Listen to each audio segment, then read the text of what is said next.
আসসালামু আলাইকুম সবাইকে, আশা করি সবাই ভালো আছেন। জিম্বাবুয়ে এবারে টি-20 বিশ্বকাপে চমক লাগিয়ে দিয়েছে এবং তারা এখনো পর্যন্ত তাদের গ্রুপ থেকে অপরাজিত থেকে অস্ট্রেলিয়ার মতো দল, শ্রীলঙ্কার মতো দলদেরকে হারিয়ে দিয়ে তারপর তারা কিন্তু চলে গেছে সুপার এইটে। এবং জিম্বাবুয়ের এই ধরনের সাফল্য রিসেন্ট সময়ে সেটা কিন্তু খুবই ইন্টারেস্টিং একটা বিষয় এবং অনেকেই এটাকে অ্যাপ্রিসিয়েট করছেন, কারণ জিম্বাবুয়ে দলটার প্রতি অনেকের একটা সফট কর্নার আছে।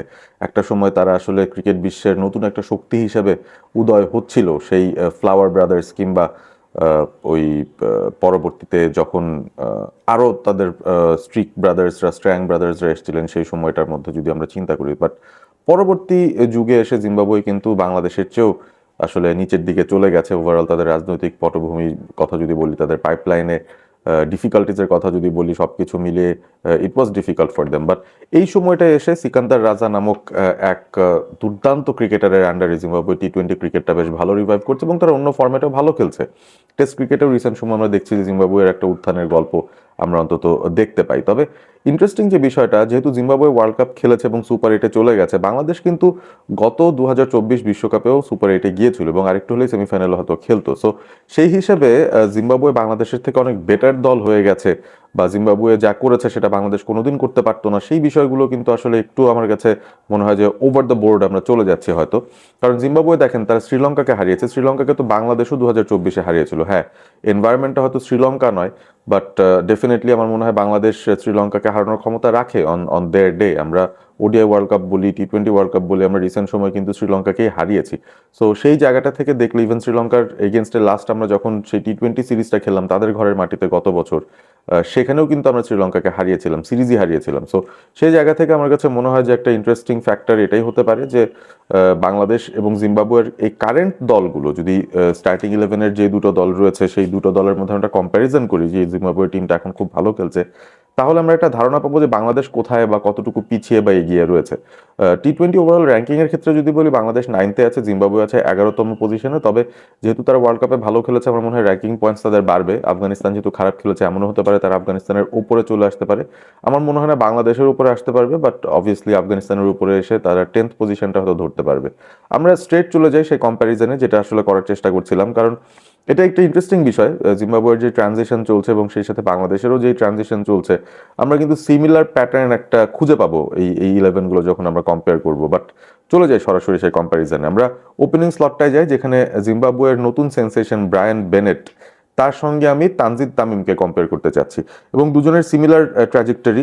ব্রায়ান বেনেট যদিও তানজিদ তামিমের চেয়ে 3 বছরের ছোট, তারপরেও কিন্তু তার টি-20 ক্যারিয়ারটা অসাধারণ। 1771 রান তার টি-20 ক্যারিয়ারে মাত্র 55 ম্যাচ থেকে। তানজিদ তামিম 45 ম্যাচ থেকে করেছেন 1120 রান।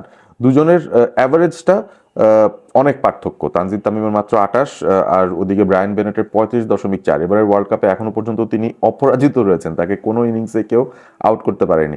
স্ট্রাইক রেটের কথা যদি যাই, Tanzid Tamim 128 strike rate, Brian Bennett সেখানে অনেক এগিয়ে 143.2। তার 11টা 50 আছে, একটা সেঞ্চুরি আছে। তানজিদ তামিমের রয়েছে 11টা 50, কোনো সেঞ্চুরি নেই। তো আমার কাছে মনে হয় এই কম্প্যারিজনে আমরা ব্রায়ান বেনেটকে রাখতে পারি যদি একটা কম্বাইন্ড ইলেভেন আমরা চিন্তা করি।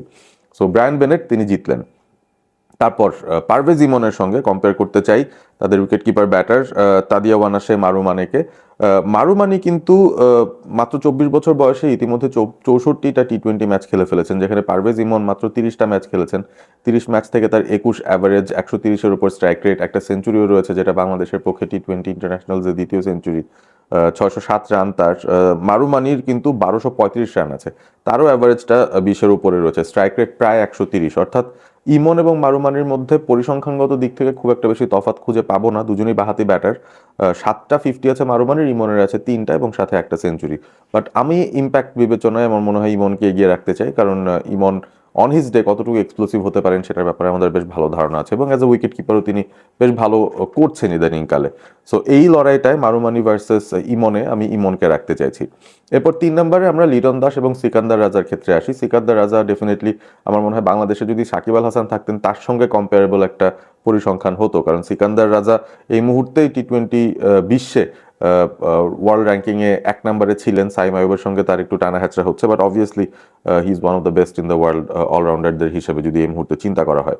2958 রান সিকান্দার রাজার, সাথে আবার 103টা উইকেট। মানে almost Shakib Al Hasan level of performance তার কাছ থেকে কিন্তু আমরা দেখেছি। 39 ইয়ার্স ওল্ড, অ্যাভারেজ তার ব্যাটিংয়ে 26, স্ট্রাইক রেট 136-এর উপরে, হাইয়েস্ট স্কোর 133 নট আউট, 16টা 50 আছে, কোনো সেঞ্চুরি, একটা সেঞ্চুরি তো ডেফিনেটলি রয়েছে। লিটন দাসের ক্ষেত্রে যদি যাই, 120টা ম্যাচ, অর্থাৎ সিকান্দার রাজার চেয়ে 10টা ম্যাচ কম তিনি খেলেছেন লিটন দাস।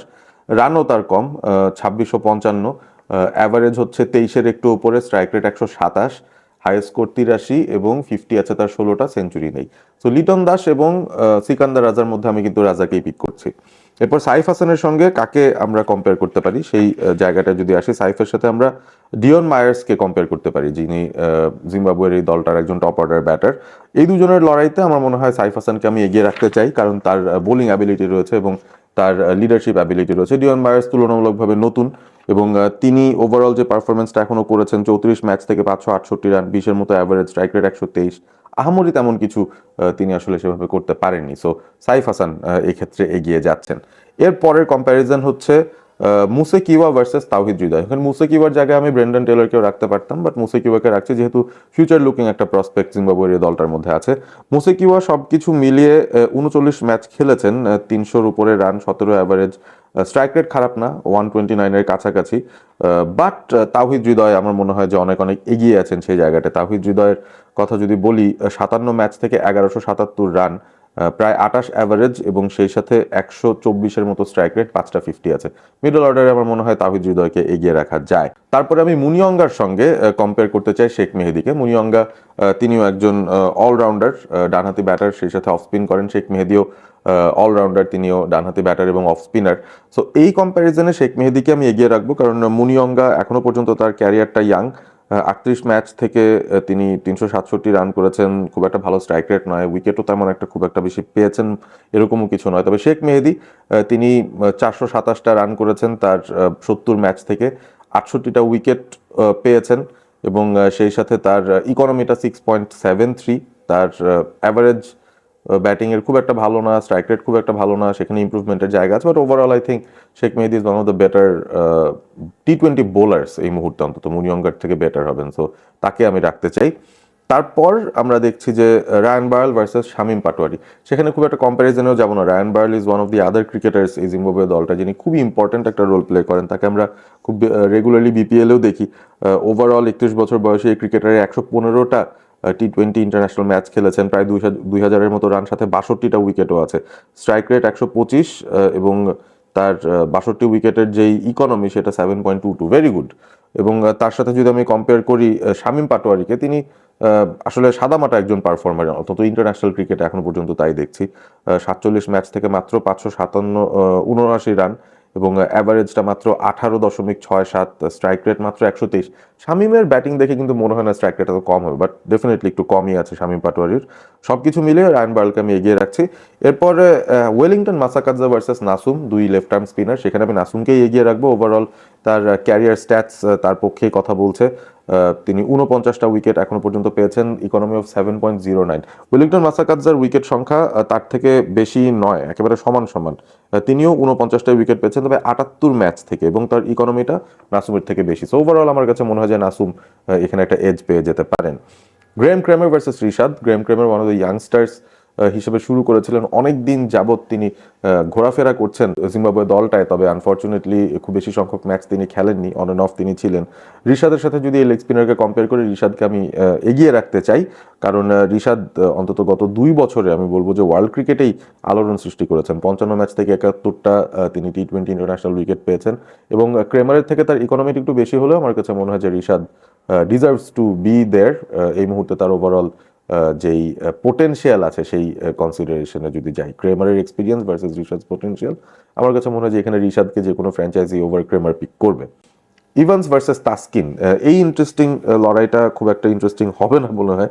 ব্র্যাড ইভান্স মাত্র 28টা ম্যাচ খেলেছেন, তবে সেখানে তার 44টা উইকেট, অর্থাৎ ভালো একটা স্টার্ট তিনি তার ক্যারিয়ারে পেয়েছেন। তাসকিন তার বিপরীতে one of the few bowlers বাংলাদেশের যিনি যারা পেস বোলিং করেও 100-র উপর উইকেট পেয়েছেন। ডেফিনেটলি মুস্তাফিজ তো আছেনই, সেই প্রসঙ্গে পরে আসবো, বাট তাসকিনের সাথে ইভান্সকে কম্পেয়ার করার তেমন কিছু নেই। এই মুহূর্তে তাসকিন আমার মনে হয় এগিয়ে থাকবেন। সো তাকে আমি পিক করছি।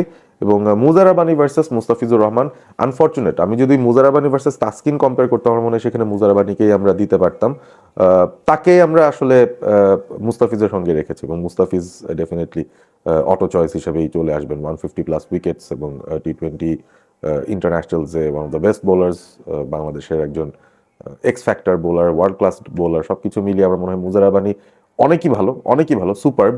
তবে মুস্তাফিজের সঙ্গে কম্প্যারিজন আমার মনে হয় মুস্তাফিজ এগিয়ে থাকবেন। সো ওভারঅল যদি আমরা একটা কম্বাইন্ড 11 চিন্তা করি, সেই জায়গাটার ভেতরে অ্যাকচুয়ালি আমরা দেখতে পাচ্ছি যে জিম্বাবুয়ে থেকে ব্রায়ান বেনেট, সিকান্দার রাজা এবং রায়ান বার্ল, এই তিনজনকেই আমি দেখি যারা বাংলাদেশ এবং জিম্বাবুয়ের কারেন্ট কম্বাইন্ড 11-এ জায়গা পান। বাকি 8জনই বাংলাদেশি। একটু বায়াস কিনা আমি জানি না, হয়তো মুজারাবানি জায়গা পেতে পারতেন যদি তাকে তাসকিনের সঙ্গে কম্পেয়ার করতাম, মোস্ট লাইকলি মুজারাবানি আসতো। সো ধরে নিতে পারি যে বাংলাদেশের 7জনের বিপরীতে জিম্বাবুয়ের অন্তত 4জন ক্রিকেটার আসতেন। সো এই ওয়ার্ল্ড কাপে যে জিম্বাবুয়ে এত ভালো করেছে, বাংলাদেশের পক্ষেও কি এরকম কিছু সিমিলার কিছু করা সম্ভব ছিল কিনা? আমার কাছে তো মনে হয় সম্ভব ছিল। অস্ট্রেলিয়ার এগেনস্টে তাদের উইনটা খুব ভালো ছিল, তবে অস্ট্রেলিয়া কিন্তু তাদের মানে ওয়ার্স্ট অফ দ্য ওয়ার্স্ট, আমার মনে হয় তাদের ইতিহাসের সবচেয়ে বাজে টিম নিয়ে এবার ওয়ার্ল্ড কাপে খেলতে এসেছিল, সবচেয়ে দুর্বলতম টিম নিয়ে খেলতে এসেছিল এবং সে কারণেই তাদের lack of preparation plus poor team selection মিলিয়ে তারা এই টুর্নামেন্ট থেকে বাদ পড়েছে। এবং credit goes to Zimbabwe, definitely তারা খুবই দারুণ ক্রিকেটটা খেলছে, এন্টারটেইনিং ক্রিকেটটা খেলছে। তবে বাংলাদেশের সঙ্গে যদি এখনো আমরা জিম্বাবুয়েকে খেলতে নামিয়ে দিই, আমার মনে হয় Bangladesh has a bigger chance to win. Comment করে জানিয়ে দেবেন আপনাদের এই কম্পারেটিভ অ্যানালাইসিসটা কেমন লাগলো, দুই দলের কম্বাইন্ড 11টা সঙ্গে আপনারা কতটুকু অ্যাগ্রি করেন, ডিসঅ্যাগ্রি করেন, জানিয়ে দেবেন কমেন্ট করে। এবং এই ধরনের কন্টেন্ট আরও আপনারা চান কিনা সেই বিষয়টা জানিয়ে দিতে পারেন কমেন্ট করে। এবং সাবস্ক্রাইব করতে ভুল করবেন না, অল স্পোর্ট এবিপি। এবং ভালো থাকবেন সবাই। আশা করি সামনের দিনগুলোতে আপনাদেরকে পাবো সাথে।